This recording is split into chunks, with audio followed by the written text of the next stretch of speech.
Hello, everyone. My name is Robin Alexandra, and today, on behalf of TAM Integration, we're having a talk with Travis Tyler Fluck, and he will be talking with us about community healing models, grow, gather, and give in Denver.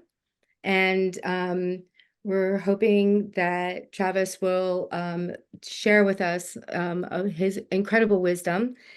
Travis is an educator, a death doula, activist, cultivator, and empathic witness. He serves his communities as a steward and facilitator, as a leader for the Denver Psilocybin Initiative, and co-founder of the Denver Mushroom Cooperative. The medicine path has afforded Travis a resolution to existential dilemmas, as well as a means to help others heal and tap into true potential. Oh, I like that. This is great. So welcome, Travis. Hi, happy new Hi. moon. Yes, it is. Would you like to tell us a little bit about yourself and bring us up to speed on what's going on with the cooperative and what you have going on, or maybe give us a little history? Okay, well, a lot of the things you touched on are kind of like the constellation that I exist in. And the umbrella term that I like to use is autognostic mycologist. Mycology is the easy part. That's the study of mushrooms or fungus. And the autognosis part, that is the mystery or knowledge of self. So my Mm, relationship with mushrooms allows me to explore the mystery of self. And yeah, and under that umbrella, there's a lot of areas that I specifically explore in. The way I nice. like to talk about it is that the mushroom has been working with me for 28 years now.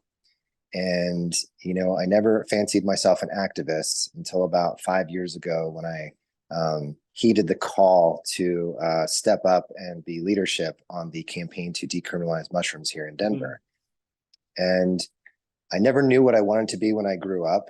And I got in a lot of trouble in that pursuit. And then as an activist, I realized that I had had so many initiations that had actually prepared me to exist in the space and advocate for the medicine. And during that campaign, I had not began my intentional journey with the mushrooms. I definitely was having a drug relationship with the medicine, but collecting signatures and meeting people that had these profound stories of healing, and often at the end of desperation. mm. And then after the campaign, I found myself in the beginning of a divorce process, and probably the lowest point in my life. And that's when I started my intentional journey with the mushrooms. I prefer high dose work. Mm. And as of Sunday, I've had 46 high dose experiences. And in the time since we've decriminalized mushrooms, I've never left the trenches. I stayed an outspoken advocate. I actually opposed the measure that came down statewide because I Right. felt that it moved too quickly and didn't really center Indigenous wisdom, among many other things. Um, in that time, I've become support. We have all these words like sitting and facilitating and space holding, but I doubt that we actually agree on what those words mean. So I love the word support. Um, yeah, I'm an end of life doula. I only work with people that want to work with the mushrooms. A community organizer. I co-founded an educational cooperative, and that's the Denver Mushroom Cooperative, kind of the vehicle that I host these events and bring people together. And I'm really good at kind of lampooning kind of the way things are. So the cooperative is not necessarily like a true to form entity with membership, but just I'm going to borrow an anarchist term, a temporary autonomous zone where these events create these portals and whoever's there is the co-op during that time, and realizing that potential. And that was in Denver when you held the first gifting event. Yes. Can you tell us about that, please? Um, so Or kind of interesting. like kind of like in the cannabis space, we're watching very quickly that there's this race to the bottom. with the way that we commodify things, and that it just, in my opinion, diminishes the potential for the medicines and connection. And in seeing this, a manifestation of this was a mushroom dispensary opening up here in Denver. And because of the law, we are allowed to charge for harm reduction and gift medicine. But that creates an atmosphere for a gimmick where you pay somebody X amount of dollars. You're basically paying for the mushrooms, but we put it in this gimmick kind of way that you're paying for the Couch it harm in other reduction. terms, right? Right. Yeah. If you go to Washington, D.C., you pay $50 for a sticker and then you get mushrooms for free. Yeah. So I was really challenged by this. And And why this, is that? Do you mind me asking you why that was challenging for you? because this guy is offering medical advice without a license. Mm. Yeah. You tell him what ails you, and then he says, "Oh yeah, mushrooms would be great for that." Mm. And what that does is it creates an opportunity for legislators to look at that and create clarification. And in that clarification, then some of the things that I'm actually doing in the spirit of the measure kind of get included. So my Right. microdose class, I charge $35 for, and then I gift a month's worth of microdoses as part of that. And that money goes towards paying the space and paying other people that are, excuse me, involved in the project. It's essentially a like not for profit space, Mhm. but it's the same thing. Is that people are paying me for harm reduction education and then getting a gift on the other side. Right. You know, And so do you have any kind of format for this? Like, how do people, find you? Maybe we can talk about that a little bit oh, later. we're getting there. I was just talking about some threads that I kind of weave together Mhm. to arrive at this moment. So I was kind of instigated in a way by this gimmick part. And then I was at a mycology meetup, and because of Prop 122, everybody's allowed to grow mushrooms, and we're allowed to grow in a space that's 12 feet by 12 feet. And we were never given a ceiling, but in a 12 by 12 space, you can grow enough mushrooms to probably dose 20% of the state. Like it's, yeah, pretty staggering. And everybody was remarking how fun mushrooms are to grow, but they have tons of them and they don't know what to do with them and they want to grow more. So I just said, why don't we give them away? Mhm. So that's where the little seed was planted. And then I recognized that giving mushrooms alone it's not responsible.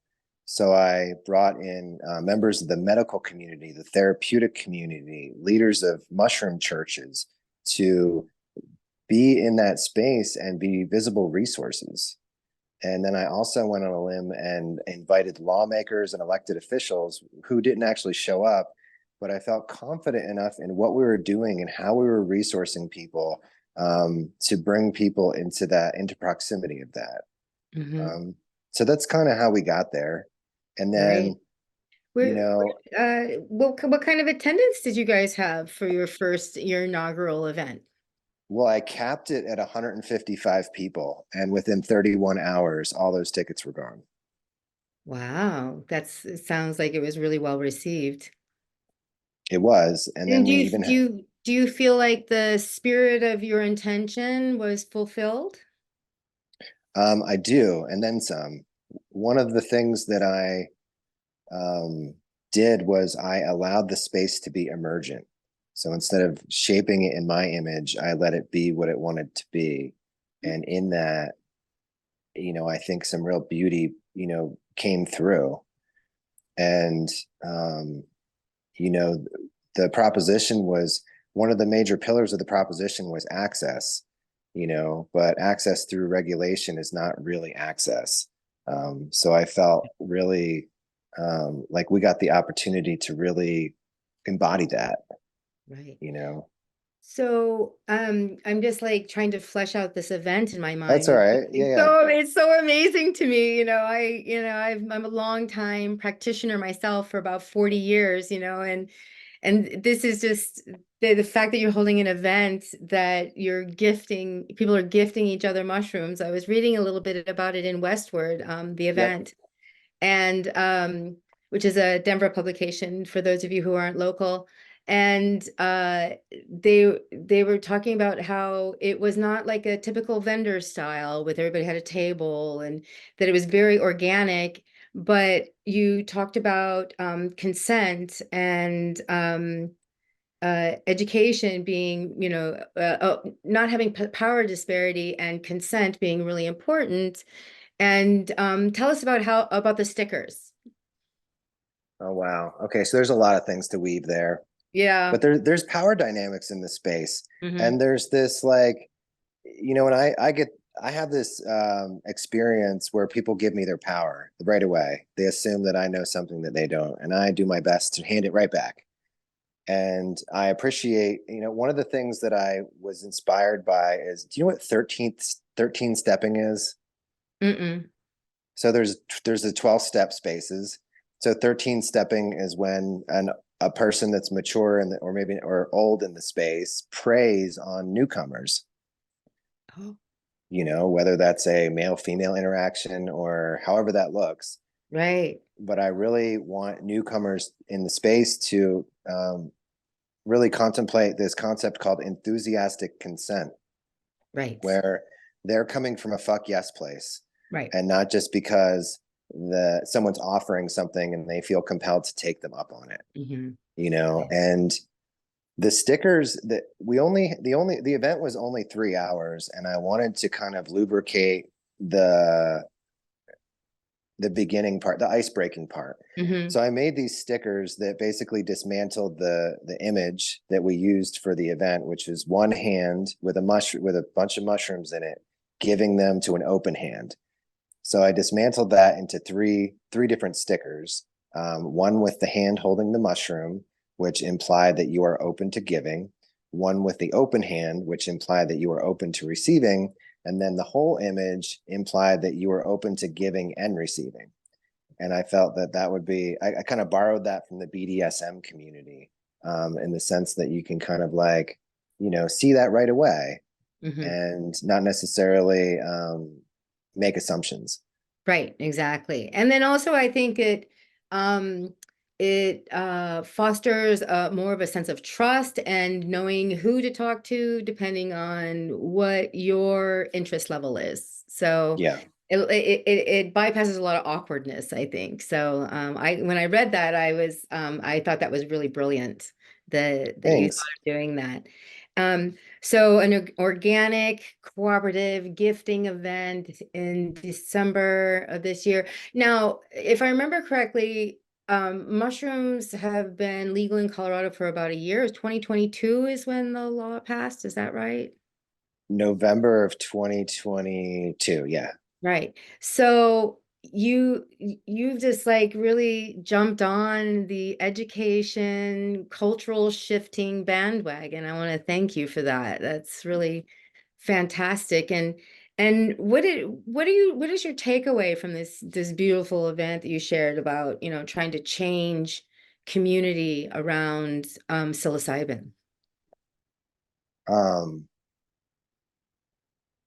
my takeaway was this. I really want to be aware and present that I'm watching the turning of the tide, Mm, that in some way, shape, or form, that I'm witnessing the high watermark of where the matrix or consensus reality eventually found its place where wants to recede. So I really wanted to kind of say out loud, like, we've done this to everything. We've done this to water. Let's, how about this is the one thing we don't do that with, and see what mm, happens, right. so it was really, um I'm trying to push for this peak experience, for myself and for my community, to be able to start um dismantling the myth of separation. Mm, And when you need money, when you have money in a system, you are not necessarily relying on your community. We I'm going to borrow some stuff from Charles Eisenstein here, but yeah, just to be able to look back to the fact that we depend on each other, and let's start thinking in terms of interbeingness, Mhm. and I don't know how that all like unfolds, and I may be planting seeds or spores that I don't actually get to see the trees, but this is like how I really believe we need to start thinking again. Yeah. You are definitely resonating with my philosophy on this on the mushroom front. Um, yeah, I mean they're ubiquitous around the world and available, but not everybody has the skill to grow. And like you were saying earlier, that there are people that love to grow them, but like they couldn't take as many as they grow in a lifetime. So getting that potluck sort of affair together. I really love that. What else would you like us to know about your event? Are you planning on doing it again? Yes, I'm plotting two mini ones right now. So Hmm. I had folks from Aspen reach out to me, and they want to do one. And they told me that uh, they had a lot of people around them that were talking about opening mushroom businesses, mushroom manufacturing businesses. And now after my event, they've changed their tune. Hmm. So they want me to come there and show them and have their elected officials. And I don't know if you know anything about Aspen in that county, but they haven't really prosecuted drug possession cases in a long, long time. I do know that. Yes. Yeah. Yeah, so there's already this like vibe there, and I'm a huge fan of Hunter S. Thompson. And I gave a talk there last summer, and it was just very full circle for me. Hmm. I actually met someone that was like really good friends with Hunter during my talk. And yeah, I just feel really good about that. So I think we're going to do like a Valentine's Day event Hmm. there. And then a friend of mine has a mushroom cafe in Boulder. So I think we're going to do a Saturday or Sunday morning thing that doesn't have as much pomp and circumstance, but we just open the portal and see what happens. Hmm. So these would be registered events, or would they be more freeform? The the mushroom cafe, I think we're going to have to ticket because it's a smaller space. Right. But depending on the space in Aspen, as of right now, we're in conversations around the Aspen Museum being the venue.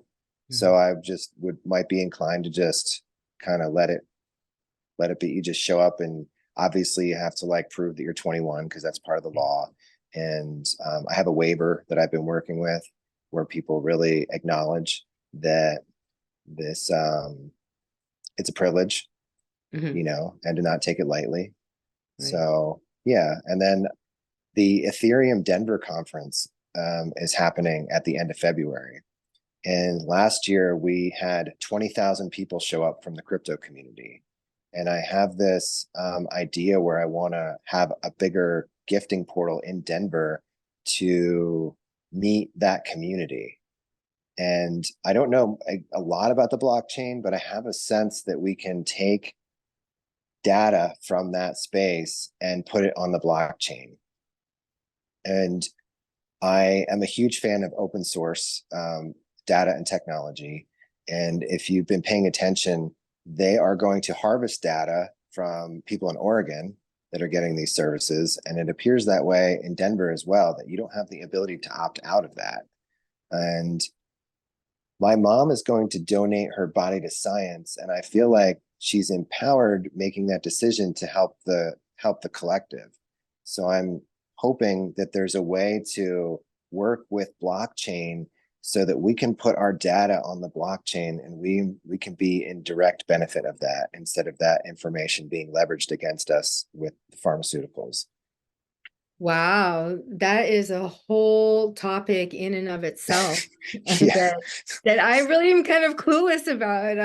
Do you mind if we take see if anybody has any questions so Yeah, far? go ahead. Yeah. Yeah. Anybody have any questions for Travis around blockchains and the event that he held in Denver? Hold the chat. Okay. Yeah. You can go ahead and unmute yourself and ask if you'd like. Hi, Michelle. I'm just wondering, what was the education component around this? Because I'm sure, I'm sure you had all walks of life, I would think, coming into this situation, and all intentions as well. So what was I hope there was education around, there was Yeah. an education component. So at bare minimum, everybody that walked in the door or got a ticket got access to a 150-page psilocybin 101 guide. And then within that guide, there's a very robust section on what we call contraindications, which are diagnosis or medication that the medical community either strongly recommends not using psilocybin or use extreme caution. So that was as at bare minimum. And then I had several medical doctors on site. I had a neurologist, I had a functional medicine specialist, I had an internal medicine specialist, and a doctor that specialized in nutrition. And then I also had a doctor of depth psychology and a doctor of somatics on board, as well as 2 leaders of mushroom churches. Oh, wow. That's great. Yeah. Well, we have to show somebody somewhere that we can not only handle this, but we can thrive, and one of the things that I'm passionate about is like, how do we create paths to eldership in this? Because we really need accountability structures. And that's something that, like, if we don't have elders, I don't know that that is achievable. So Right. I'm just trying to, you know, put as many of these like-minded, like-hearted people together and see what synthesizes out of that. I often think about us having our own advisory board to deliberate the same questions that the advisory board that was selected by the governor are facing, so that people can see the dichotomy of answers. Mhm.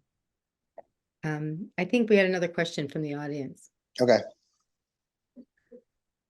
I have a question, Travis. Hi. Hi, how you doing? I love hearing about your event. It's just fantastic. Thanks. Is your Mushroom 101 document like out and available, or is that Yeah. something that Yeah, if we get emails circulating around, I can just get it to you. oh, that'd be awesome. Yeah, and then should I put an email in the chat, or should I do something else as far as getting to you? I can give you my email, and then you can just hit me up.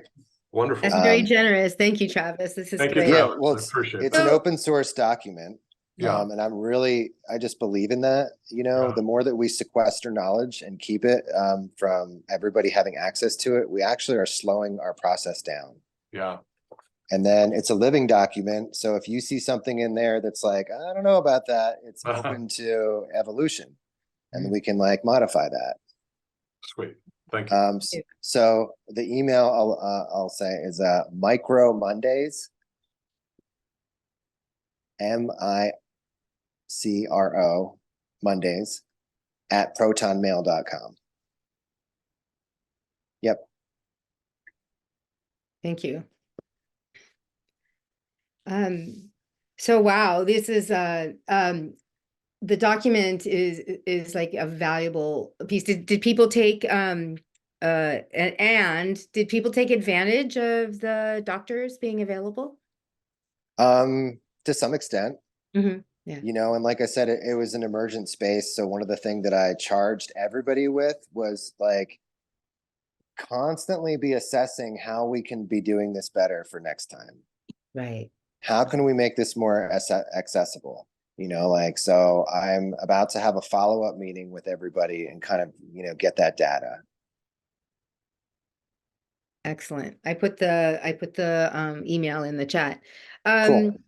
So this is great. And then, so is there a core group of people that are working with you, or is this you spearheading this whole project? I have a lot of, I'll call them familiars, and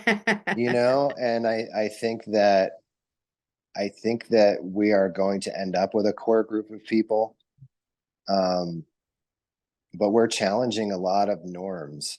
And I think that there's a lot of people that aren't very vocal or visible about wanting to challenge norms, but when they see that there are people doing it, that they just come out of the woodwork. And I want to give everybody the opportunity to opt in, Right. in that way, and not just by happenstance. So, and give people a seat at the table, and not from a place of charity. Right. And how do people do that? If there's somebody here in the audience that wants to participate or prepare this kind of philosophy for when psilocybin or any the other drugs that are I think DMT and mescaline are also legal under the Colorado National Medicine Act. How do they get involved? How do they connect with, you got your email here, but I don't know if you want to be flooded with questions Yeah, or that no, kind of thing, or I don't mind at all. awesome. It's one of the ways. So do you know anything about mushroom growing? I do know a little bit about mushroom growing, yes. Yeah, so there's this, when you have grain, have you ever like put mycelium to grain? Well, there's a point at which you like break up all the grain, and then each of those kernels of grain can actually become a whole other culture if it wants to.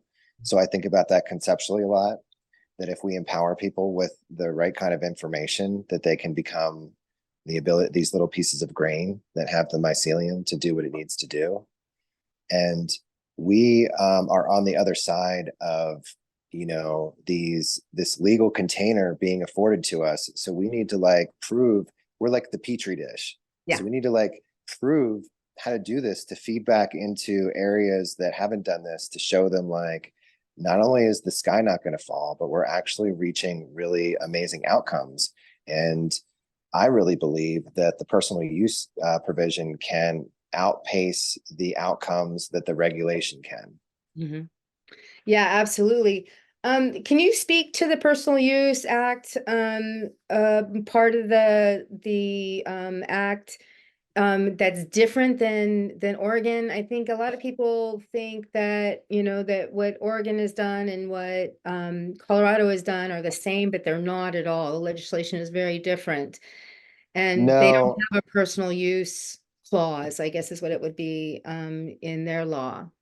Can you speak yeah. to that? So years ago, when we were running the Denver campaign, the Oregon campaign was also running at the same time. And originally, they had a provision in their measure to not necessarily outright decriminalize, but knock down a bunch of criminal penalties.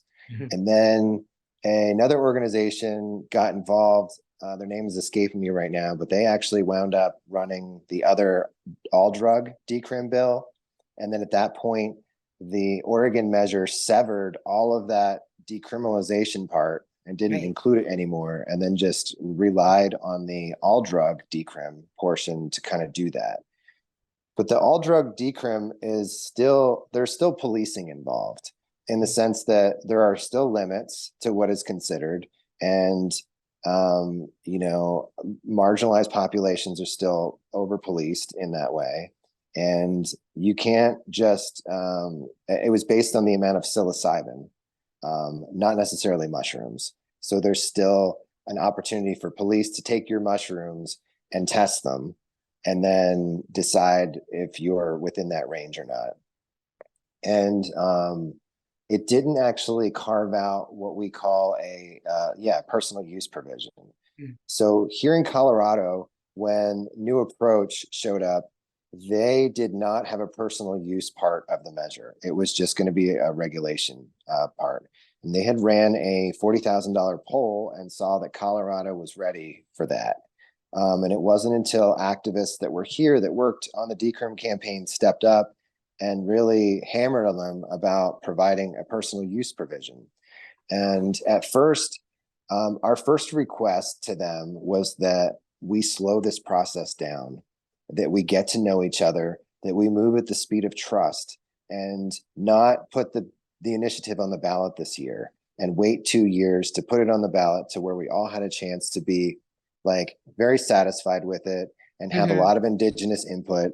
And they said, no, we're going to do this. So then our second ask was that they put a zero limit decrim in. So having no limits means that there is no reason that you can be policed. If they say it's an amount of psilocybin, then the police still need to measure it. And if they say it's a certain amount, then they still need to weigh it. Mhm. So we wanted no limit decrim, and they conceded to defining personal use as a necessary amount to share. So that's what's on our books. But the problem with that is that a necessary amount to share is up to the police officer. And the police officer in Denver, where we've had no limit decrim for the last 4 years, is going to look at that entirely different than a very conservative county police officer. So that's one of the things that we were like really upset about, is that that vagueness would lead to a lot of sacrificial lambs, you know? Right. So our personal use section says you can have a necessary amount to share, and the off the books kind of understanding is that as long as you're at your home and you stay within the 12-foot by 12-foot growing space, you can have as many mushrooms as you want at home. But transporting them becomes the tricky part. And is And that like then transporting within the county or out of, or within city limits or state well, limits? within the state. State, right, of course. And one of the things I wish we had argued for was I forget what they call it, but a minimum amount that you can travel around the state with and not have to worry, like say a quarter pound. So that no matter where you are, as long as you have a quarter pound or less, that's not an issue. But we never were able to do that. And then the gifting part says, as long as there's no money exchange, no remuneration, that we can gift natural medicines. Right. 21 Now, years. they include DMT and mescaline in that law, I believe. Yes. But not LSD or 5-MeO. Well, DMT, I guess, would fall under the 5-MeO DMT. Yeah. What am I thinking of? What about ayahuasca? Is that?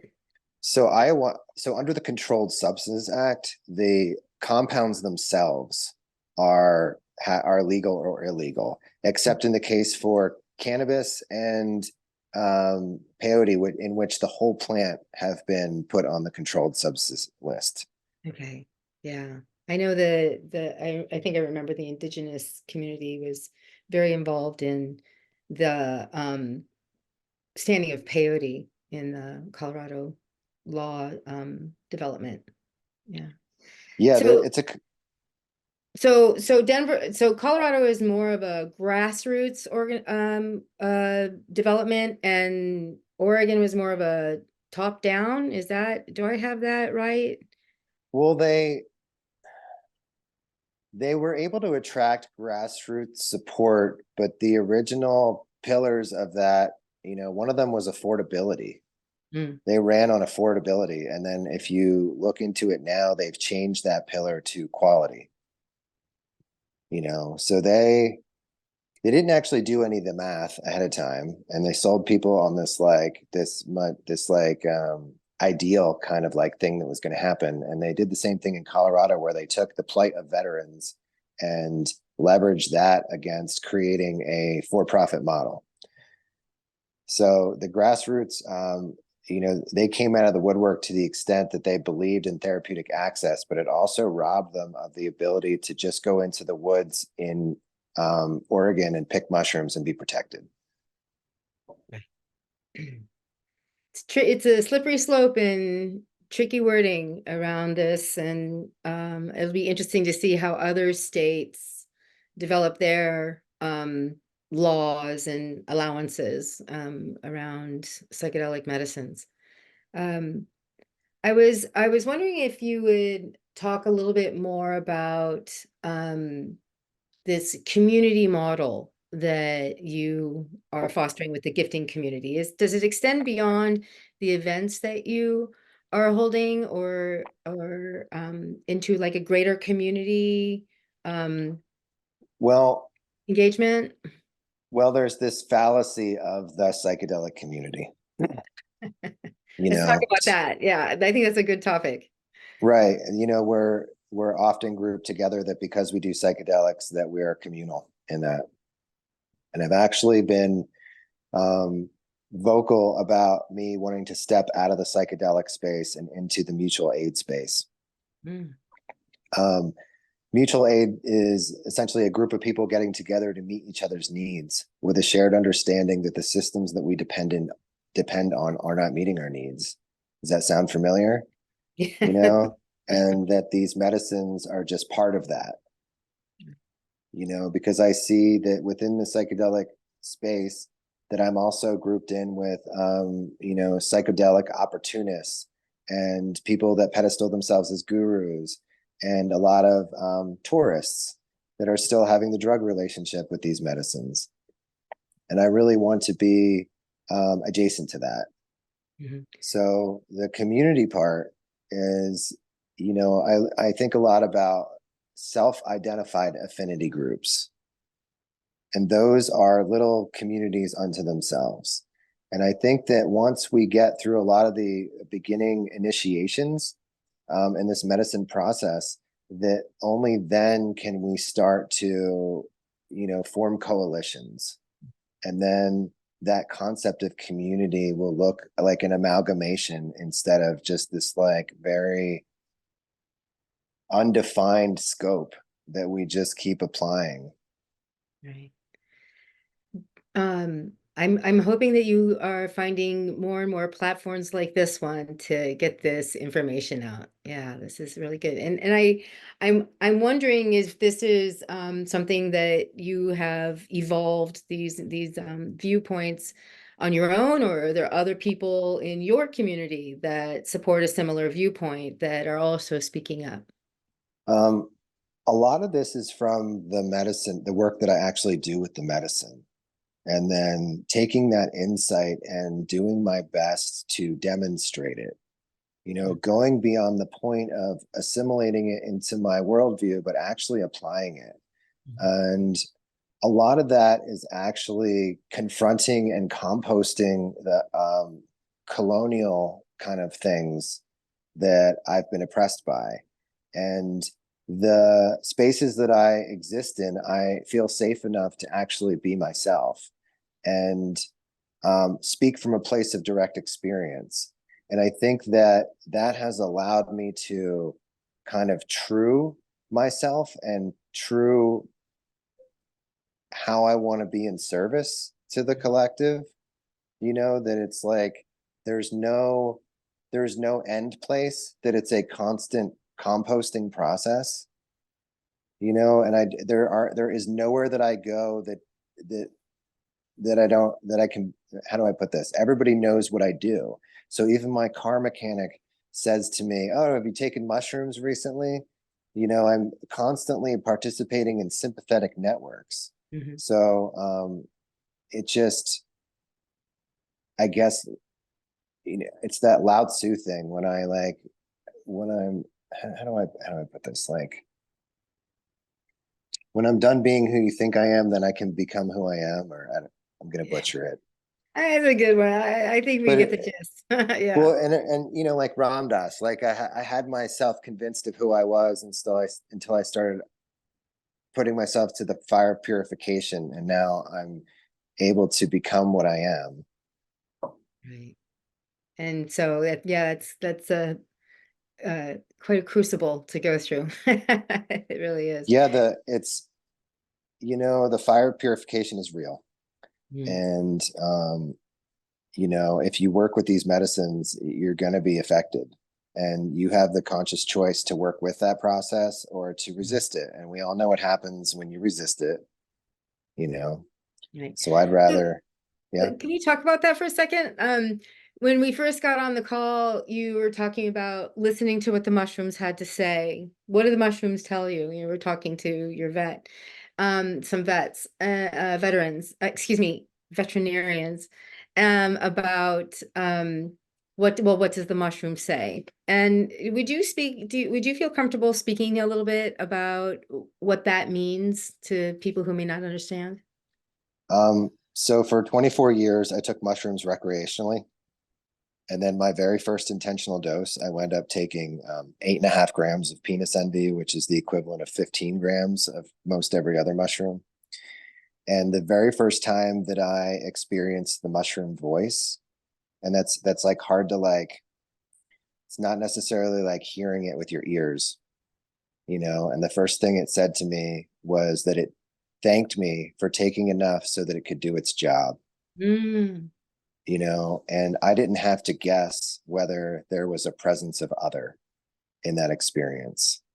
You know, I've had psychedelic experiences where, you know, I've had revelations and that, you know, like in hindsight, I don't know if I could have pieced out if that was my own, what was my own self that was coming to epiphany or some outside influence. Mm.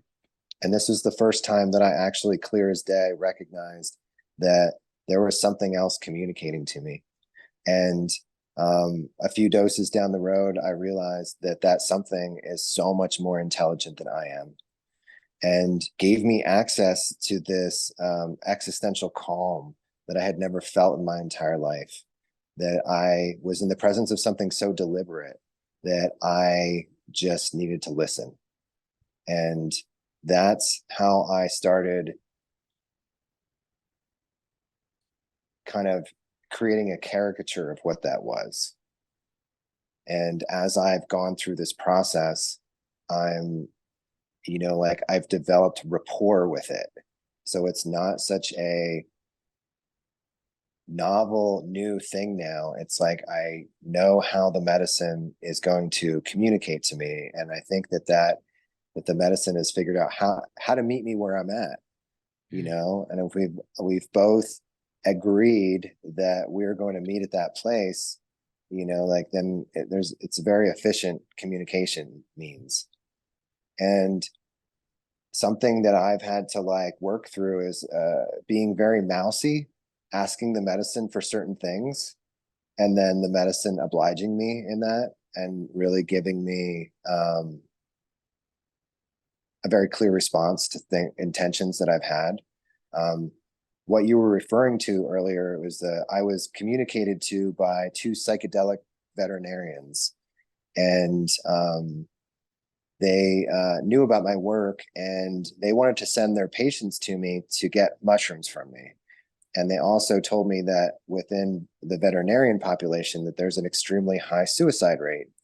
And they believed that that had to do with the fact that they work around so much death and don't actually have the tools to consciously process it. Right, right. And I just said goodbye to my dog of 13 years 2 days ago. And when they communicated with me, I was thinking about my own experience with my own dog and the things they were asking me. I felt like I had the perfect opportunity to kind of have firsthand experience with that.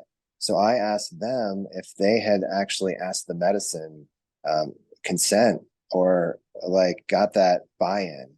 And they said no. And I guess it hadn't occurred to them. And, you know, 4 years, 5 years into my process now with intentional use of the medicine, like that's kind of like my no-brainer at this point, is to go to that sentience and actually ask it, you know, and that the answer can be found there instead of trying to put the medicine through these clinical trials and take away everybody's individuality. You know, we all respond differently to these medicines. So Right. how are you going to get these answers outside of, yes, 25 milligrams of psilocybin will occasion a mystical experience? You know, I think that's the big conclusion that we've come to. And so yeah, I went and asked the medicine how it felt about all this, and it was very clear, letting me know that yes, it could help in these interspecies relationships. Mhm. And it showed me how interlaced our nervous systems are, and that many times the animal is able to, from a more pure place, respond to that than a human is, because we're constantly trying to fix things instead of let things be what they are, you Which know? a dog, for instance, does. Yeah. Right. It doesn't have that, like, what do you call that when you like it's like escaping me right now, but just like how we kind of make believe that, or make it look like things are okay when really they're not. Like we Mhm. can't be vulnerable or visible.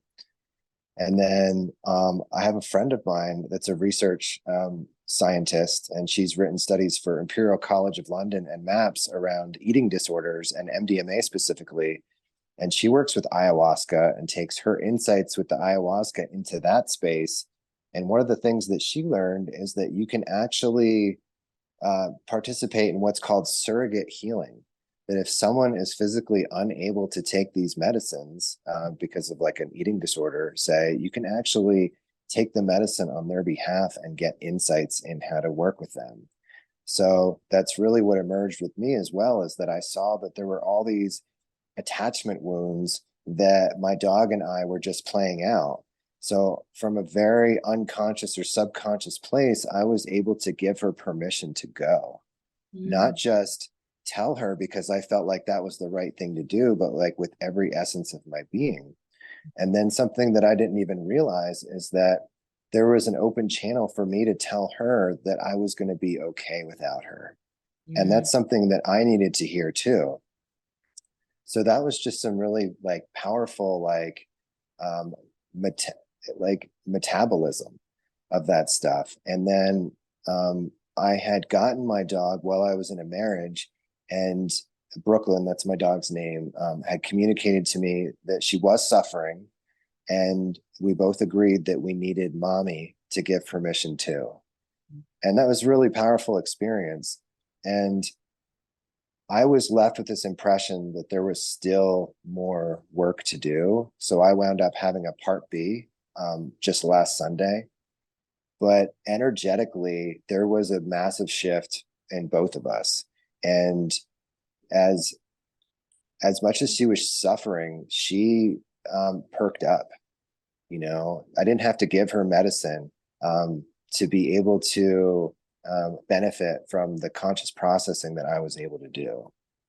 Well, in the ayahuasca Shipibo tradition, I know that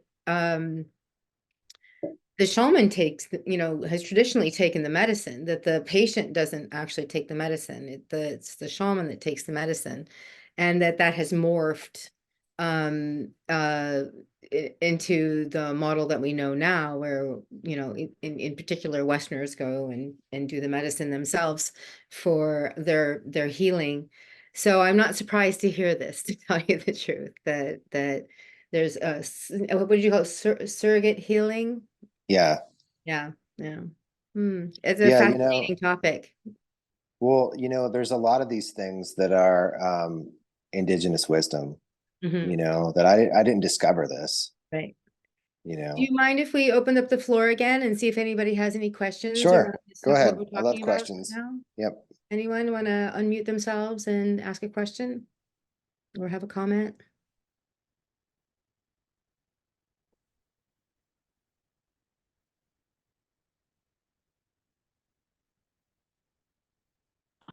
I have a question. Hi. Hi, Travis, I hear in your language that you're aware of the whole emergent strategy anarchist movement. How aligned are you with the work of Adrienne Marie Brown and the abolitionist work that they're Ah, in their books? Anything? she was so inspirational when we were running the Right. Denver campaign, Right. because it allowed me to actually, do you know what biomimicry is? Yes, I do. You're talking about it when you talk about the grain, Yeah. the Yeah. mycelium. Yeah. Well, this is like the first time, like beyond appreciating that nature has done all the research and development to be able to thrive in this environment, to actually apply it. So I took concepts from my cultivation and applied it to how to spread ideation, Right. and considering that the ideation was actually the culture itself. So, Because yeah, that's what the mushrooms are doing for us. yes, And so if we reciprocate and imitate them, right, yes, then we're yeah. following their intelligence over our own. Well, that it's already been done. So it's an established pathway where energy has been able to manifest in the physical. So why are we trying to reinvent the wheel all the time when all of these things already exist that we can go and just like be symbiotic to? For But those of us who aren't really familiar with what you all are talking about, can you oh, extrapolate a little bit, please? That it's fascinating. Well, I live in Portland, but my first degree was in human ecology in the 80s. So learning about how nature works and then aligning ourselves to her systems and her laws is way more intelligent. And a lot of people like myself, and I'm hearing it in Travis, want to stay in the underground and keep following what the mushrooms are telling us to do and create temporary autonomous zones Yep, Hakeem where, Bay. right, where we, parentheses, I am not asking anyone's permission. I am following my own direct gnosis from mushrooms and other substances from nature, because the nature is really like the original psychedelic whore who's made all these things for us to interact with. And so, yeah, I am a similar, in some ways, I'm very excited because I have my own thing is called Living Love Revolution, but it's like that spontaneous co-arising Yeah, culture from being with other beings authentically. Yeah. yeah. Do you know what satsang is? Yes. That, I mean, that's really what it is Yeah. just us, you know, agreeing to allow things to be emergent Yes. and listening. When I worked with toad medicine for the first time, the earth spoke to me and said, stop trying to save me. I got this. Save yourself. And I said back to the voice, I said, well, okay, if I'm not here to save you, what the hell am I doing here? Because my activism really was in that vein of saviorism. And a day later, the same voice came back and said, you're a deep listener. And that really has been informing my experience ever since, especially considering my privileges, you know, that I just am so blind to so much because of my social location. And yeah, I'm just so excited to be a symbiote, really. Nice. And seek human validation less and less, and to know that I'm being witnessed by the earth, my ancestors, and so much more. Wonderful. Yay. Thank you for that little dialogue. Yeah. Daniel Peterson has a question, has his hand raised. Would you like to speak, Daniel? Yeah, I had a question. I'm fairly new with my intentional use of psychedelics. I've had 2 ayahuasca experiences and 2 psilocybin experiences, and the medicine has put me on a path of self-exploration. Beautiful. And I just wanted to hear from you. What was your experiences when you first started? What are some of the things that came available to you, or what doors were unlocked? Right now, the process that I'm in is that I feel like I'm on this path of loneliness, traveling to my solitude, and the difference being that, like, the loneliness is still, I still have some doubt, but I know that I'm on this right path, and I'm going to solitude to where I can find my own self-love, and I could be firm in who I am. And I just wanted to hear what your experience was when you first started your journey. Yeah, I just want to acknowledge your bravery. Mhm. You know, this path is not easy, No, and it's not. it allows you to actually confront your doubt. But you know, as you go down the path, you'll realize that the doubt isn't yours, that you got that from somewhere, and that you have the conscious choice in every moment to be headstrong in the presence of that doubt.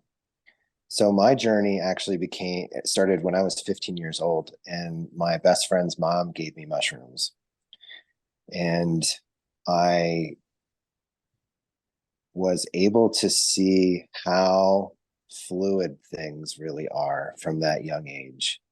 And then psilocybin mushrooms became my favorite, the way I was perceiving it then, my favorite recreational substance.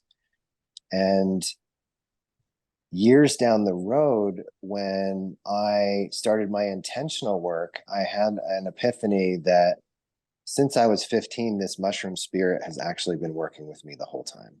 Mm-hmm. And that I just didn't appreciate what its presence was in my perceptual landscape. So my very first dose, and I alluded to the fact that I had heard the mushroom voice, thank me for taking enough so that it could do its job.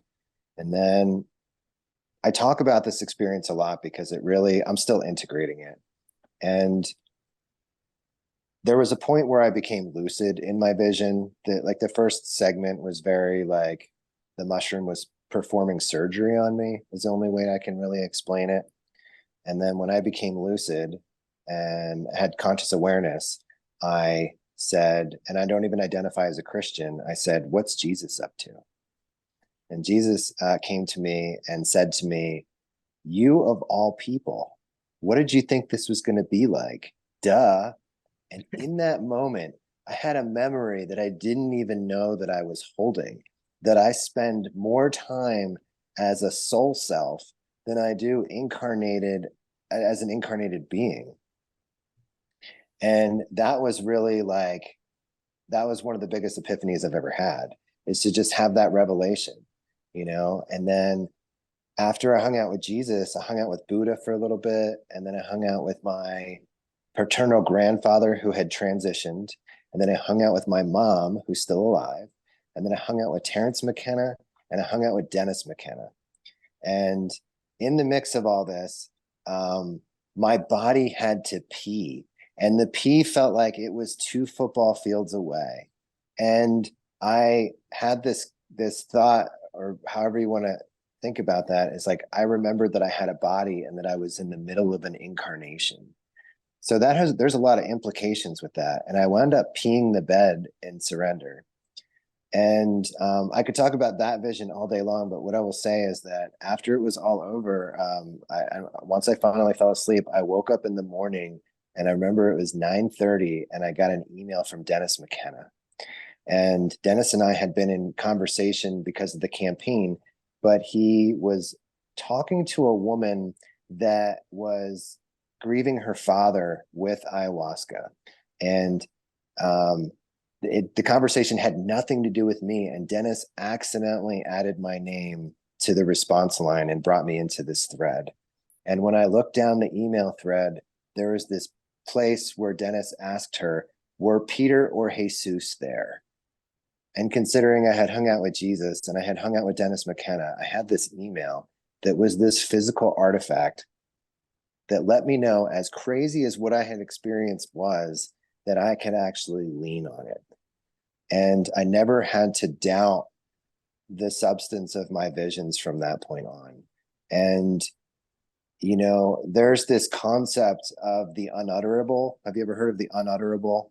No. Something No. so sacred that you don't dare voice it or bring it into the physical reality.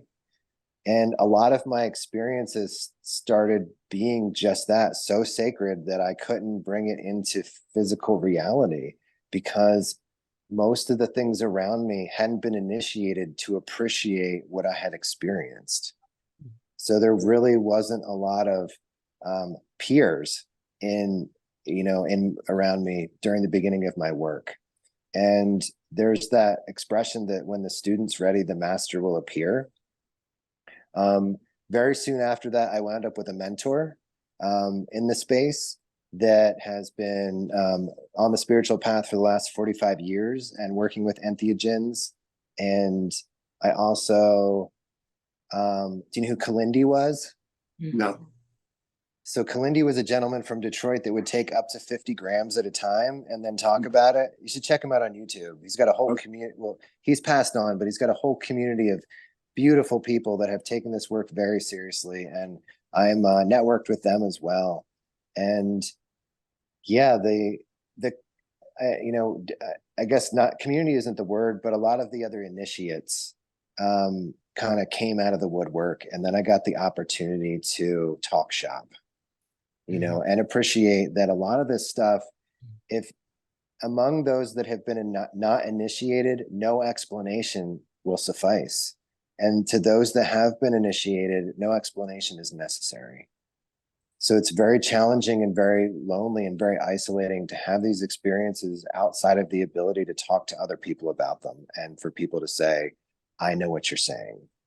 Yeah, that is exactly, yeah, spot on. I try to tell people the stuff that I'm learning, and not even necessarily specifically with the plant medicine, just the other things that I'm studying about how to go inward and turn the reflection on me. And I find myself in more of a dialogue of trying to define or explain the not my experience, but what I'm trying to define the whole thing to them. And I feel like I'm in a position of defending it instead of just like letting them hear me. So, do you know what evangelizing is? I can speculate, but Right. So Jesus works for you, so you have to go tell everybody that Jesus is going to work for them. oh yeah. Right. So there's psychedelic evangelism, and I realized how much resistance I was experiencing when I would try and take this stuff out to forum. And I actually said to myself, I said, all right, I'm just going to be the medicine. And then when people say to me, you know, there's something different about you, then I will use that as an opportunity to talk about this. Yeah. And it really put me, instead of a place of defense, and not that offense is the opposite to that, but in actionable steps to be the medicine. And you'll find that compassion is one of the greatest gifts that you can not only give yourself, but those around you for still being in their varying states of ignorance. Okay. Even the self, you know, Yeah. like I'm still shrouded in a lot of ignorance. But I think that, you know, like you can't have it all at once or else you'd probably go crazy. Yeah. So appreciate the delayering and, you know, really take the insights and turn them into actionable steps. Okay. You know, it's really, and the beginning of your process is going to be in some ways more disorienting, and the meat of your process is going to be refining. Okay. Yeah, I feel like I'm in a spot where I'm still aware of my doubts and my anxieties, and I feel them. I could feel that they're there, but at the same time, I'm not in a state of panic. Yeah. And I could see that, like, okay, this is challenging and it's lonely, but I can see the light at the end of the tunnel, and I could see where my direction is, and I don't have to sound the alarm over it. I can just kind of sit with it, and within that struggle, I'm finding self-love. Yeah. So there's a difference between saying I'm anxious and saying, oh, there's anxiety. Yes. Awesome. Well, thank you so much for sharing. I appreciate you. Yeah. Thank you. Daniel, I don't know if you've had an opportunity to come to the TAM integration circles on Wednesday nights, but you'll be in like-minded community and people will understand more about what is your ineffable experience. And then it's a wonderful community for people to get together and bear witness for each other. And you're not crazy and you're not seen as crazy. And the things that you are seeing and talking about and are challenged by are common in that space. So I'd like to invite you to come. It's a Wednesday night, 6 o'clock to 8 o'clock Pacific. And if I can, I'm a little leery to like mess around with my computer. If somebody would like to put maybe Jeff, would you put the TAM integration circles link in the chat? I'd really appreciate that. And we'd love to see you there. Thank you. I appreciate that. Daniel, I also sent you a personal message in the chat, so take a look at that. Yeah, I'm cutting and pasting right now. Okay. Thank Awesome. you. Yeah. Excellent. Thanks for speaking up, Daniel. Welcome to the group. Thank you. Good questions. Yeah. Another question, or is there a topic that you would like to discuss at this time, Travis? What's your inspiration? I don't know. We've covered a lot of bases. So does everybody know who Krishnamurti is? Yeah. When I heard his story, it really impressed me in a way that few things do. And, you know, as a young boy, he was groomed to wind up being the leader or like the messiah of this esoteric group. And on the night of his inauguration, he got up in front of everybody and said, the path to truth is the pathless path. And that just because this organization exists, that it says it's the path to truth, he said that's hypocritical, and he dismantled the entire order on the night of his inauguration. That's badass. One of the things that he said is something I take out into the world. It's no measure of health to be well adjusted to a profoundly sick society. And somebody asked about spelling. Are you putting it up there? Krishna, Krishna. And the quote that you just gave is Gandhi. Check it out. It's Krishnamurti. Oh, okay. But you know, they're bedfellows. I think they've spent time together. But you know, I see these psychedelic medicines being positioned to help individuals with their mental health and not actually address the systems that are oppressing us. So I challenge people to have what I call yes and conversations, so that we're not creating people that are just more well adjusted to the shit show, that we're actually thinking about root causes to all of this stuff. So that's something that I really like to, you know, just get people thinking about, you know, and at some point the medicine kind of showed me that it's not my depression, it's our depression. Mm-hmm. And to kind of really look at it that way, that we hold this as a collective. So, you know, I'm really excited that people are going to get the opportunity to, you know, be introspective and have access to these medicines. But the way the regulation is poisoning this is that it's going to continue the infantilization model, in the sense that you need me to have this experience. And part of my work is to empower people to have their own relationship with the medicine, Mm-hmm. you know, so that we can actually, address these systems. And one of the things that you and I talked about before we got online with everybody is that I had a really big experience when I went out to Crestone, Colorado in the fall. And the land said to me that unless the land is involved, that there's no actual healing taking place, and that our human-centric models are pathetic. And an interesting word choice, the word pathetic, the root of that word is to suffer. So we're suffering because we're disconnected from the land. And the other thing that the land said to me is that, look, all you need to do is bring people to me, give them the medicine, and get out of the way. And I thought that was It's so true. It's interesting. so true. Yeah. You know, and it also said that our sense of urgency was completely contrived. And for a bulk of the experience, I just sat with the deliberateness of the land and witnessed my human body twitch with anticipating action, wanting to do. And I couldn't actually be as still as the land was. So that's just some stuff to think about. I'd like to ask you to extrapolate a little bit, if you have any thoughts about how people can activate in a way that gets beyond what's being offered to us as the healing models of psychedelics, and get to helping us heal the systems. Where I've been talking to some people, and it's like, well, if we get enough people through, you know, into the medicine space, there'll be like a realization, oh wait, we need to actually focus on the systems. And that sort of, it's like are we putting the cart in front of the horse, or the horse in front of the cart? And in trying to it's like the more people that do medicine realize it's about the medicine, it's not about the container of the medicine, and that it is about connecting with the land and not about perpetuating human societal systems.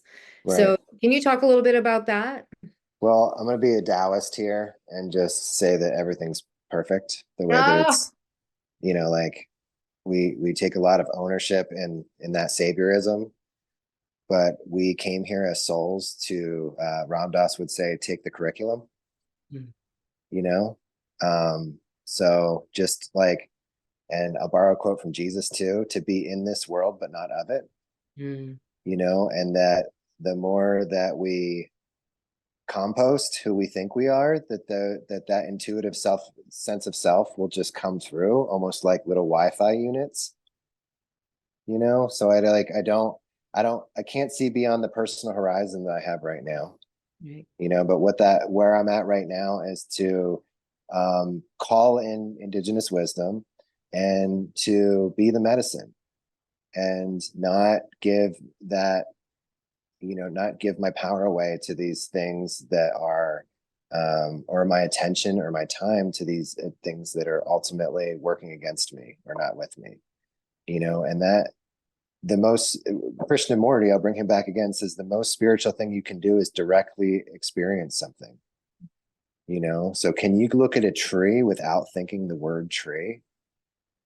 Can you let things be as they are, you know?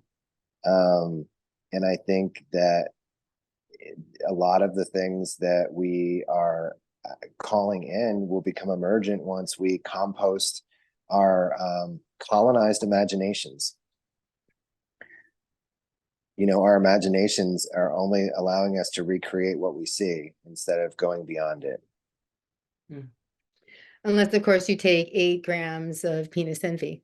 Well, I mean, I'm being flippant, but I don't mean that. But no, well, I mean, you speak to something, you know, and I used to think that once I had that experience that everybody should be taking these big doses, but I realized how harmful that was. oh yeah, no. You know. So I think that if you have the inclination and the intelligence and the support, that, you know, like, why not? Right.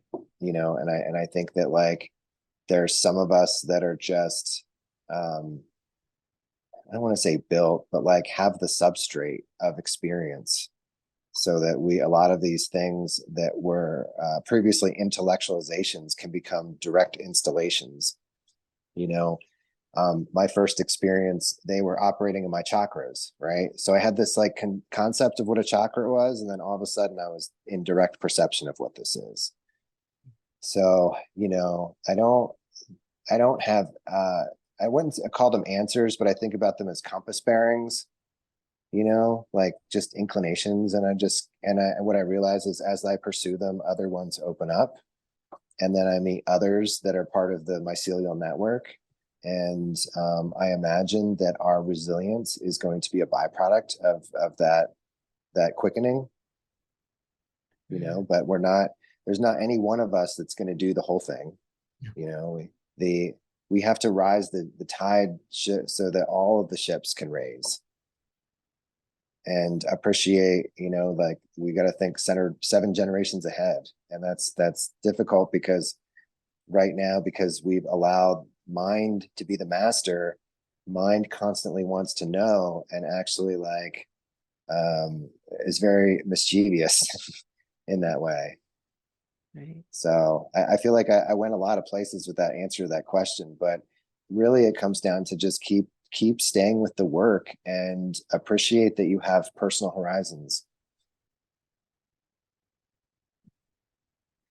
I'd like to add that everybody's horizon will be different than another person's, and that your horizon is no less significant than anybody else's. That when we work in congruence, that's the magic, not Yeah. Well, we have this economic viability model that has kind of ruined everything. That says if you can't contribute in this way, what is your value? You know, and we've lost the ability to see gifts that exist outside of that. true. Our measurements of success are economic often. Yep. Does anybody else have a question or a comment for Travis?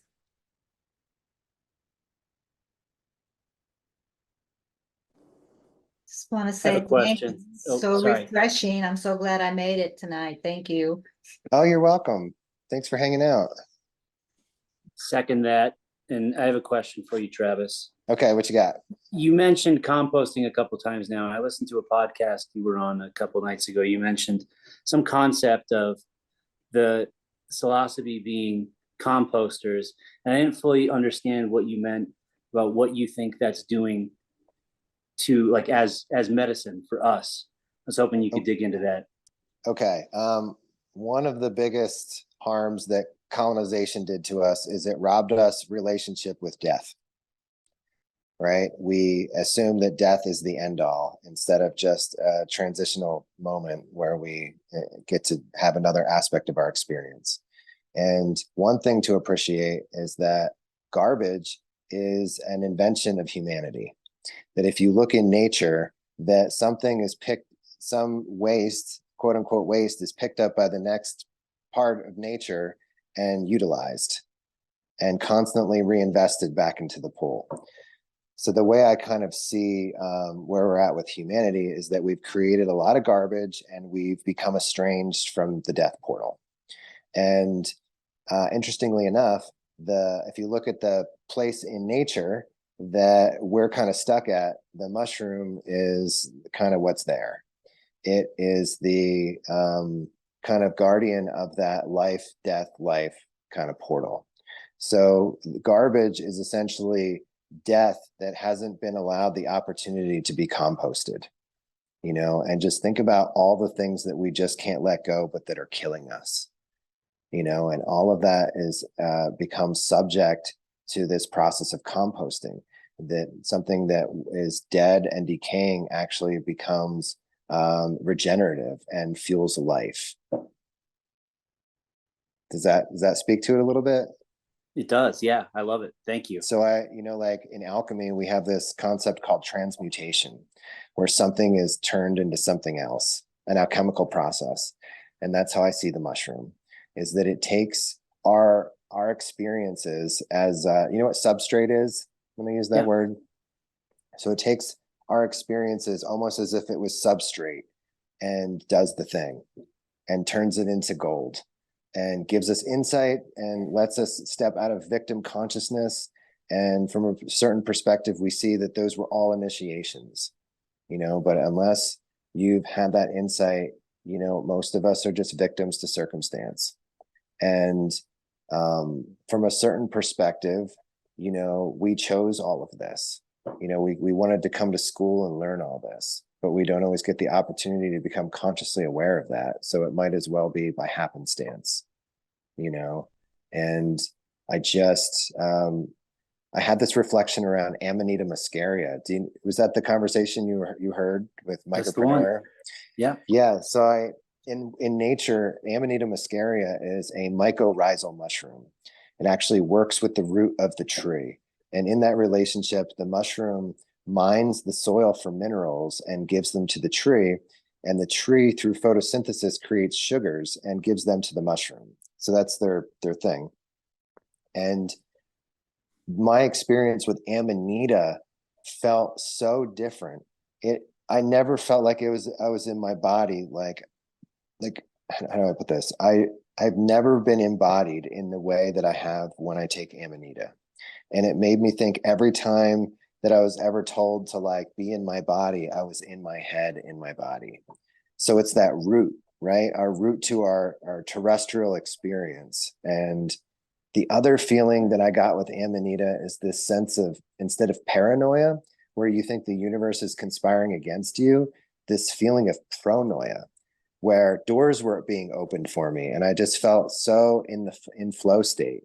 And it was only then that I was able to reflect the difference in personalities of these mushroom spirits. And I looked at how their jobs that they do in the physical, and I reflected that that's what they're doing in my internal experience. That's what they're doing with me, you know. And I think there's like a little bit of poetry in the sense that the cubensis pops up out of poop and is this amazing medicine, you know. I think there's like a cosmic wink in that, you know. Absolutely. So I think Dee, you had a question, is that right? You comment? No. Okay. All right. Anybody else have something they want to throw in the pot or ask Travis at this point? Other than wow, thank you. Hi. So Travis, you were the winner of the Oakland Hyphae Labs Fall 21-22 Cup for Yep. Psilocybe Cultivation. What's to talk about mushrooms without a little bit of chit chat about cultivation? Would you speak a little bit about that? Maybe any advice or thoughts for the audience or your own experience? Um, so I can tell some funny stories about that. Um, potency competitions are interesting because I feel like it's a race to the bottom in a way. It really isn't telling us anything about the medicine.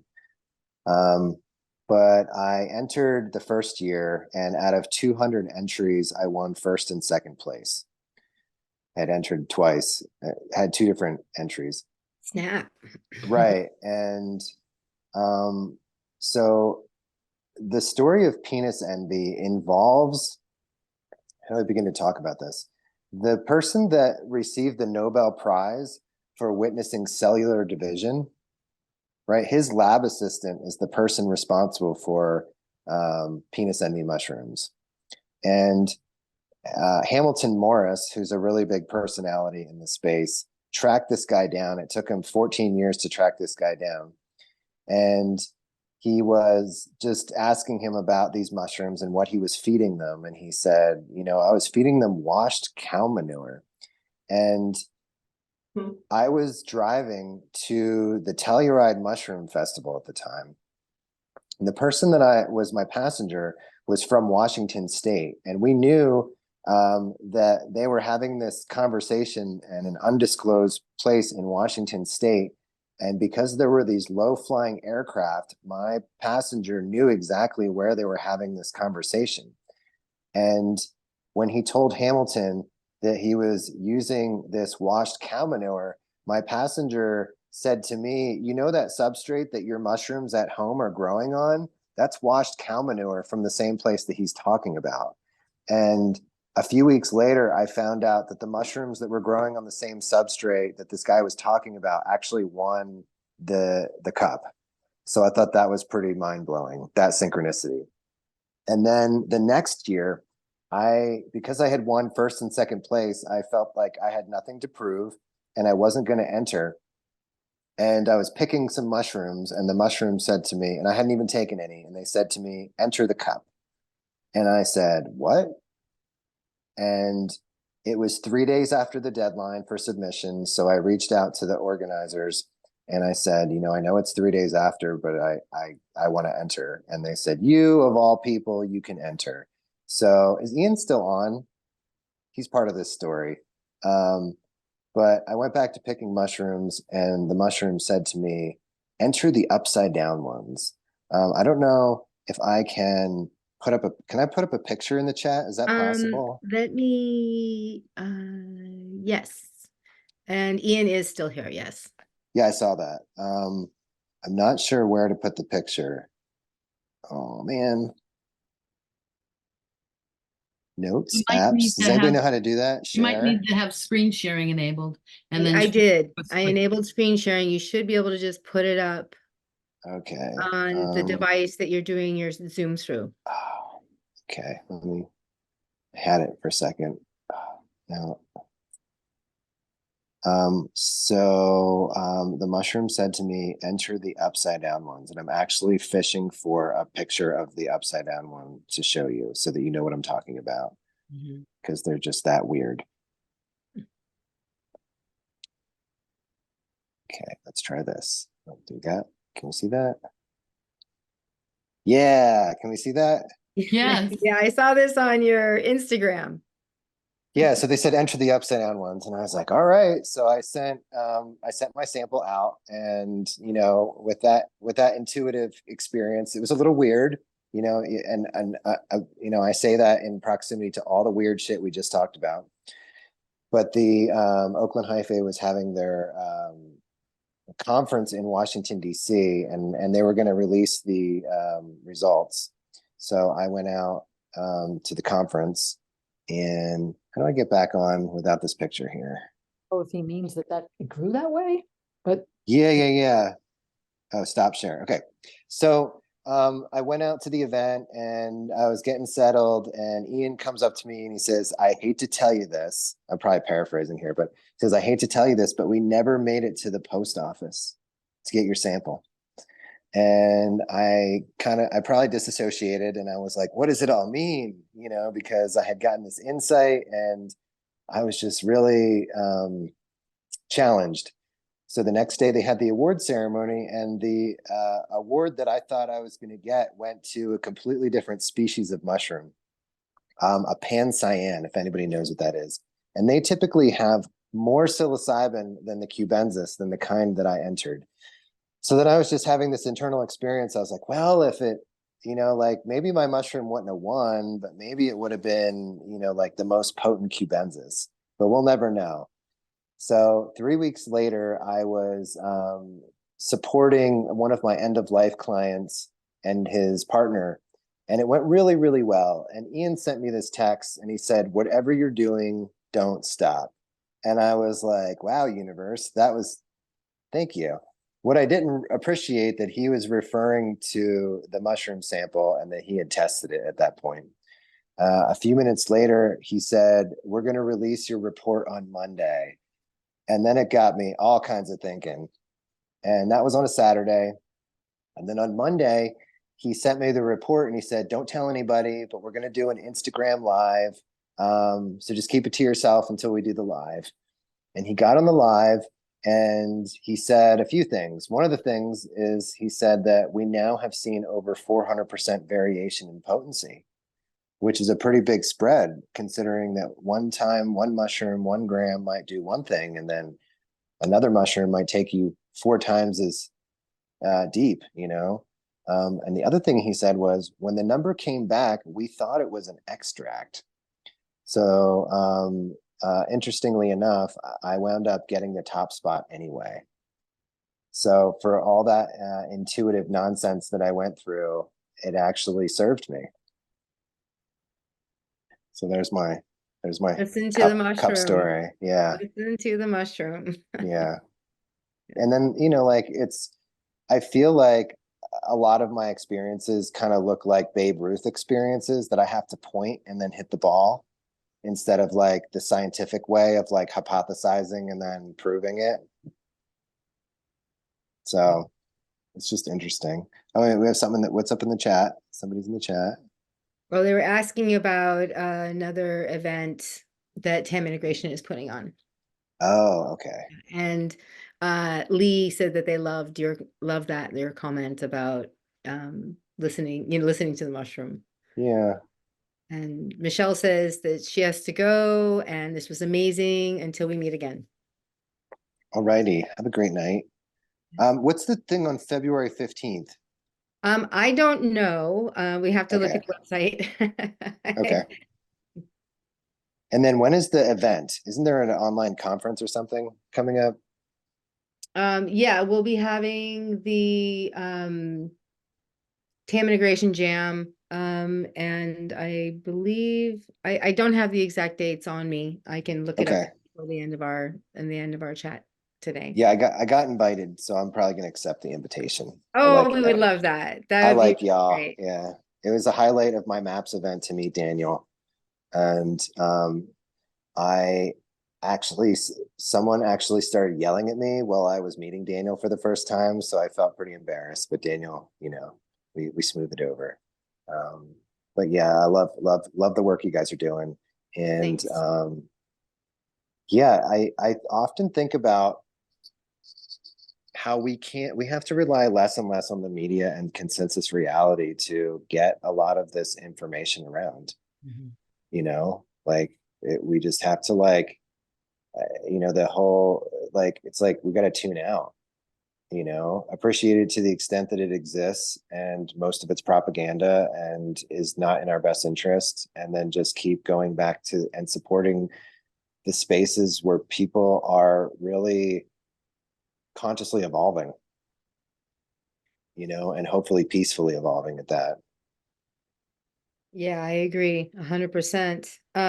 Yeah, the TAM Integration Jam evolved from the Psilocybin Summit. Daniel's been putting on for 4 years. I think this will be the 5th year that he's done a conference, an online conference. And I have to tell you, the quality and the spectrum of voices is really dynamic. And there's only a couple other online conferences that I think are comparable, but Daniel has really cultivated some amazing relationships with people and got, like I said, a broad spectrum of people that come and appear. And I'm not seeing on the website right now the psychedelic jam. Let me look it up again. So I'm glad that you'll be speaking. I really enjoyed our conversation. We have another 25 minutes of time today. Is there any other questions or topics that people would like to bring up and ask Travis today? Travis, I was just curious if you have any web presence or anything where we can sort of keep track of the work you've been doing or plug into some of the other groups that are doing similar work. So I'm on Instagram, which is where I kind of let people know what I'm doing, but most of the stuff I try and do is like physical and local. Yeah. Okay. Good. You know, if I had like a person that would run around and just document me, it would make it really easy, but I just can't wear all the hats. So I decided to become the potent version of myself, and that is to, you know, do as many things in the physical and as local as possible. So my Instagram, are you on Instagram? I am. Yeah. Okay. View, VIEW _ askew, ASKEW. Awesome. Thanks. Yep. Yeah, and I try and be as soon as I know that I'm going to do something, at bare minimum, I put out little tasters. You know, I think a few weeks before we did before I officially announced the gifting portal, I was like, what is a gifting portal? What is a mushroom gifting portal? What is it? What is and isn't a gifting portal? To like just get people thinking about it. And yeah, so I'm a little mischievous like that, but I'm really, yeah, I really believe, you know, like that we communicate a lot in the subtle. And as much as I love doing online stuff, I think there's just these things that just happen when we physically meet up, and you know, I appreciate the synthesis of what that looks like. So I'm always inviting people to come visit me in Denver, you know, and now that my dog has transitioned, I'm going to be opening spaces to do medicine work with people that want to learn how to be in relation to the mushroom, not just have me, you know, hang out and administer medicine, but actually learn how to be in relation and start to take steps down like a consensual kind of path with the medicine. Excellent. Thanks to Ian for finding the dates on the website before I could. It looks like the first weekend of May is the TAM Jam, the TAM Integration Jam. And Bella wants to know, what is the name of the upside down mushroom? So when I got my genetics, they were penis envies. And then sometime in the last, I think about 3 years ago, I was coming down from a pretty high dose, and the mushroom said to me, and then in these words, they said, that name, could you do something about that? And I was like, well, what do you want to be called? And they gave me the name Shiva Lingam. And I had to laugh because lingam is the Sanskrit word for penis anyway. So I call them Shiva Lingams. Very nice. Very nice. Or sometimes I call them that mushroom formerly known as penis envy, kind of like a nod to Prince. Right. His symbolic name for a while there. Right. Travis, yeah. Go ahead. sorry, I was going to ask you, do you mind elaborating on something you mentioned earlier in the chat about how you ask the mushrooms for consent. I'd like to understand that a little bit more. So one thing that I realized in the beginning is like the mushrooms kind of like have, how do I say this? They really show you your hubris. If you go in there and you're trying to dominate the situation, they really hand it to you, you know? And somewhere along the line, I realized that there was this way that I could talk to the mushroom and say to the mushroom, well, the first time I realized that there was consent involved, the first 2 big doses I did, I peed the bed because I didn't realize that I had the option to say to the medicine, pause, please, can I go use the bathroom? You know, and that just started this relationship building. And then once I had rapport, you know, I realized that I could say to the mushroom, I've had enough. Can we put a pin in this and come back to this? You know, things like that. And then as I started working with people, I realized how afraid people are to surrender to the medicine, you know? And when I started, you know, like coaching them through this, you know, that you can communicate to the medicine and like give it consent to actually do what it does, or you can ask it with sincerity to kind of like be easy on you. And people were starting to have more empowered results because of that. They were able to move at the speed of trust with the medicine instead of just feel like they were being taken advantage of. You know, like we just there's so much disillusionment with human relationships, and the mushrooms were one of the very first things in my life where I trusted it implicitly, that even if it had to pick me up by the scruff of my neck and reprimand me, that I trusted it, that I needed to actually be reprimanded in that way to hear the medicine. And that was just like a really beautiful relationship to develop. And since then, I've met the toad and experienced its ways of teaching. And I shared about the land and it's the masterful ways that it teaches, you know. And I think that we sometimes don't realize that we can have language with a lot of things, you know. So this just opens up an opportunity to develop that communication skill outside the ability or outside the need to codify it into language.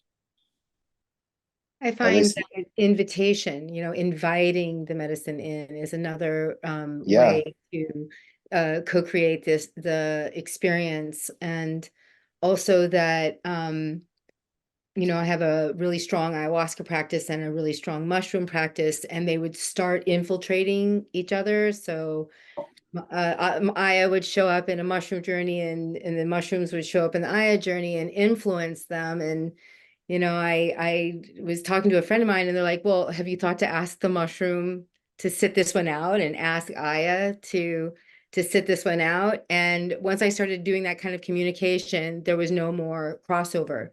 And so again, is asking the mushroom, inviting the mushroom, welcoming, you know, those kinds of actions, you know, asking it to co-create or allow you to co-create, you know, with the substance that you're doing, communing with, that's what it is. It's a communion.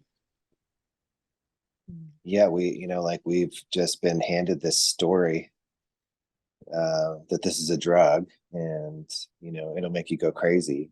And, you know, fortunately, we're outpacing that story now. You know, I think a lot about my parents.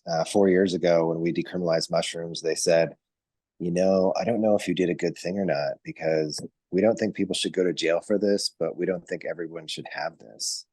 And then 4 years later, my mom calls to tell me that Anderson Cooper was talking to Prince Harry about this stuff, and you can tell that he knows what he's talking about, you know. And so I just see that as such like that the cultural conversation is evolving beyond these black swan events that they're going to kind of pit against us.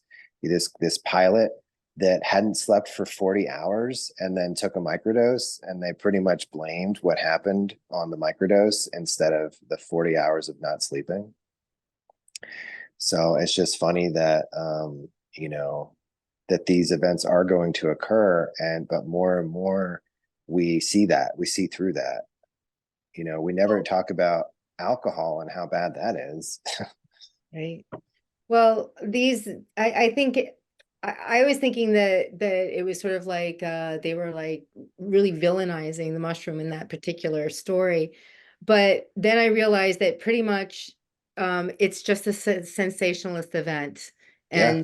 and the news grabbed onto it. So I don't think that I didn't feel like it was the mushroom taking population was being targeted. You know, I didn't think that the mushroom was targeted, other than the fact that that was what was happening. If they'd been on anything else, it would have been the same kind of reporting. Yeah, it's a buzzword. Yeah, yeah, it is. So we have a few more minutes. Again, I'd like to open the floor, and such rich conversation here today. And Travis obviously has a wealth of knowledge and heart to share with us. Does anybody else want to bring something to the table, or anything you want to say, Travis? I got a question about, do I journey alone?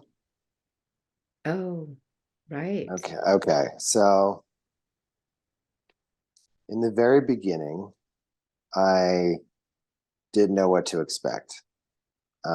So the first time I did a big dose, I had somebody with me, but someone that didn't have skills at all. In fact, it was my soon-to-be ex-wife that had cheated on me, and I just had no one else to like pull into my situation. So I tapped her, and she was like with me, and she was also super afraid that I was messing with things beyond my control, and that I, you know, like I was opening the door for potentially bad things to happen. So that was like my first sitter. And then my second big experience, one of the people that's now my mentor, is the very first time I met him in the flesh. And I said to him, "What's the most you've ever taken?" And he said 9 grams. And I said to him, "I want to take 10." And then my third experience, I also had somebody with me. And then after those first 3 experiences, I started playing in the pond, in the pool by myself. And of all those experiences, there was only one where I specifically asked for a shamanic initiation that I probably should have had someone in the room. My body experienced an electrolyte crash on close to 9 grams of penis envy, and I had to somehow use my phone and send a text message to one of my roommates to bring me a banana. But yeah, probably 41 out of my 46 experiences I've done alone. And this is after years of psychedelic experience too. It wasn't, you didn't like just jump in. You had lots of experience, recreational experience, or, you know, like, do you need to tell us more about your backgrounds to? Yeah, well, I had been 24 years of recreational use that got me up to that point. So I already had some sort of expectation of like being in a non-ordinary state, you know, that there was a departure of the default model of reality, you know. And I think that I have I don't know how to explain it. Like, I have the ability to exist in abstraction and it not freak me out. You know, I can like look around and say, "Hey, what can we learn here?" Instead of like, "Oh my God, there's demons everywhere and this is like the worst thing ever," you know. So I think I already had a lot of groundwork going into that space, just as far as like being in non-ordinary states, and also like being in public settings and being on decent amounts of psychedelics. You know, being able to navigate ordinary spaces in a non-ordinary state to be able to get my biological needs met. You know, I'd be at a concert on a bunch of mushrooms and still be able to go and get water.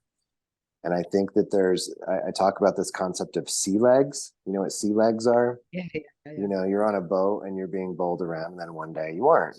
You actually like move with the boat and you don't get sick anymore. So it's kind of like, I feel like I had my sea legs to some extent. But, you know, nothing, it's funny. I guess it didn't really actually prepare me for those bigger doses and that, but like, it just was like a appetizer for that stuff. I think we lay down a lot of, we put down the fear, you know, once we start navigating altered states of consciousness, I think that there's the potential for less fear in going into larger doses. That's been my experience. Yeah, you know, I would recommend people bring somebody into the space that has assurance.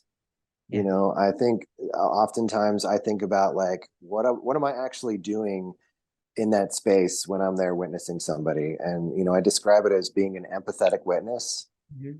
you know, and the only thing that I'm really doing is being as present as I possibly can and existing in a state of allowing whatever wants to come up and not trying to bring my agenda into the space and, you know, creating some expectation, because I realize that that's harmful. But when you have someone in the space that is just bringing that assurance, you know, at least in reflection from people that I've worked with, it has allowed them to go deeper because they felt me with them. Mhm. You're like, I was able to like really lean in because you were there with me. It's like you've got your life raft sitting there, or your life Yeah, jacket sitting there in case yeah, you. and I'm just the concierge. If you need water, if you need to go to the bathroom, like I'm here to like take care of that part so that you can be with the experience. You know, it really struck me that what you're talking about, like getting your agenda out of the way, and we only have a little bit more time, but talking about intention, you know, and you know, when I'm working with my clients, they start with these like really wordy, long intentions. I'd like to address this and that and that. And I find that when we strip it down and get down to the bare bones of like, you know, intentional use of say psilocybin, for instance, that when you strip it down to like, I allow, I surrender, I welcome, you know, things like that, that is where the most effective transmutations can happen. What do you find? Um, so I love being concise, and some of my favorite journeys are one word. You know, I went in with the word Ananda once, joy, right? And the medicine showed me that my rational mind was actually keeping me from experiencing unreasonable joy because I needed a reason to be joyful. So it let me purge my rational mind, which was really intense. Um, in the spring, when I went to Crestone, my intention was the word consolidation, which is something when you're growing mushrooms, right before they fruit, they consolidate. They kind of appreciate all these little footpaths that they've kind of made creating territory. And then they realize, oh, well, here's food, here's water, here's fresh air, here's where we're going to fruit. So they go into this phase where they create highways out of footpaths. So after 122 passed, I kind of just wanted to like take seemingly independent things in my life and see how they weave together to allow me to step into the work that I wanted to do. So I had this like intellectualized version of what I thought that was going to happen. And the bulk of my experience was the land acknowledging me and telling me that it saw me and gave me permission to go ahead with my mission. And I don't even, it's like, I can use words to kind of like, but it was like a felt sense, you know, like, it's like, I see you, you know, and like, and that's like one of the really cool things about appreciating that we're being witnessed all the time, that if you just keep doing things for the right reason, that something's watching, you know. And sometimes we get this opportunity, or at least I have in the medicine space, to get my flowers, you know. So it was really beautiful. I had a short list that I wanted to accomplish. And the first was to give away thousands of microdoses with education, which I've done. The second one was to reboot the Denver Mushroom Cooperative, which I did. The third one was to open a public lab space, and I'm actually in it right now. And then the Oh, very fourth part, cool. the fourth part was, Beautiful. right? And then the fourth part was to open a center for conscious dying. So that's what I'm in conception right now. But yeah, it was just beautiful to kind of get that permission, you know, to proceed.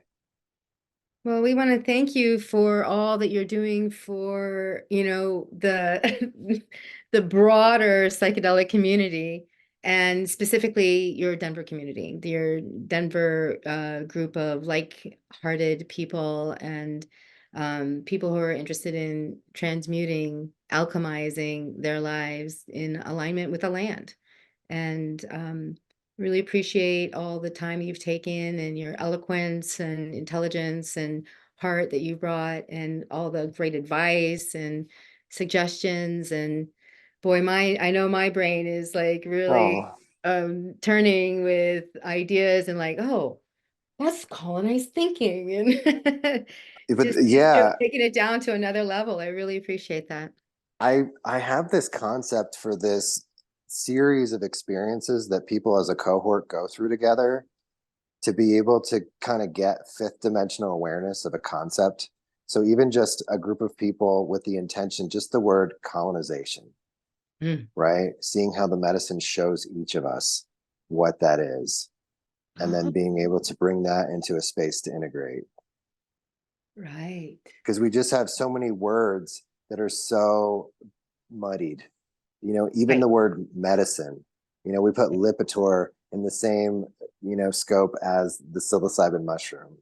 Right. So I just think that it'd be really cool to like have these containers where people arrive at self-evident truth in group Yeah. on the same focal point. Oh, well, I think I want to participate in that. Right? That sounds really fantastic.